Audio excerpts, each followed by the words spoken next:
మన దేశంలో కొంతమంది నాయకులు మతాలని, కులాలని, వారి కులంను అడ్డుపెట్టుకొని ఎంత ఎత్తుకు ఎదగాలనో, లేకపోతే వారి స్వలాభాల కోసం కులం పేరు చెప్పుకొని ఎలా వాడుకోవాలనేది ముఖ్యంగా మన ఆంధ్రప్రదేశ్‌లో తెలిసినంతగా మిగతా దేశంలో ఎవరికీ తెలియకపోవచ్చు. మరీ ముఖ్యంగా మన ఆంధ్రప్రదేశ్‌లో జగన్మోహన్ రెడ్డి గారు బీసీ నా ఎస్సీలు, నా ఎస్టీలు, నా బీసీలు అంటూ బీసీలకు సామాజిక న్యాయం పేరుతో ఏ విధంగా న్యాయం చేశారో మనందరికీ తెలిసిందే.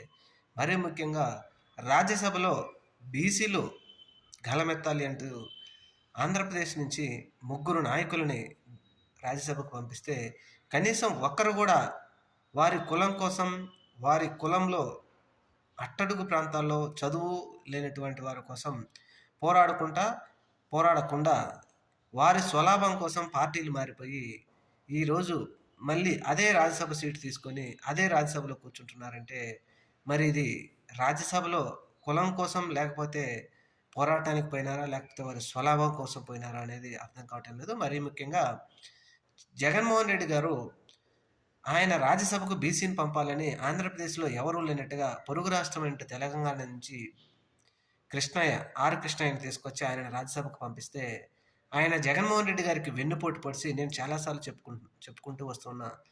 ఈ కృష్ణయ్య అనే ఆయన ఒక కులం పేరు అడ్డుపెట్టుకొని బీసీలకు ఏమీ న్యాయం చేయడు. ఆయనకి కేవలం ఆయన స్వలాభం కోసమే అధికారంలో ఉన్న పార్టీల చుట్టూ తిరుగుతా ఉంటాడని చాలా సార్లు చెప్పినా, ఇప్పుడు ఆయన అదే పరిస్థితి.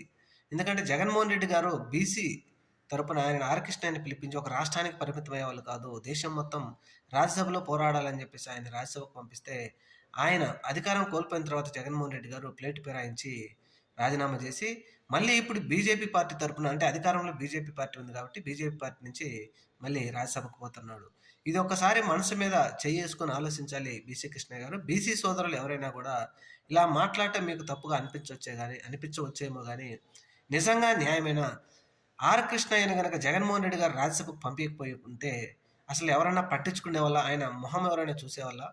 ఈరోజు ఆర్ కృష్ణయ్యను జగన్మోహన్ రెడ్డి గారు రాజ్యసభకు పంపించడం వల్ల మళ్ళీ ఆ అవకాశం బీజేపీ ఇచ్చింది. బీజేపీ నుంచి ఆర్ కృష్ణయ్య రాజ్యసభలో ఆయన మాట్లాడబోతున్నారు.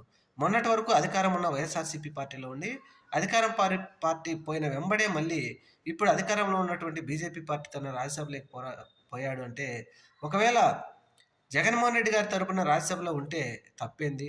అక్కడ ఉన్నా ఎక్కడ ఏ పార్టీ తరపున ఉన్నా రాజ్యసభలో ఆయన మాట్లాడొచ్చు. కానీ ఈరోజు అధికార పార్టీ తరపున వెళ్ళిపోయాడంటే అసలు బీసీ కృష్ణయ్య అనేవాడు ఆయన స్వలాభం కోసం పనిచేస్తాడనేది మిత్రులందరూ తెలుసుకోవాలి.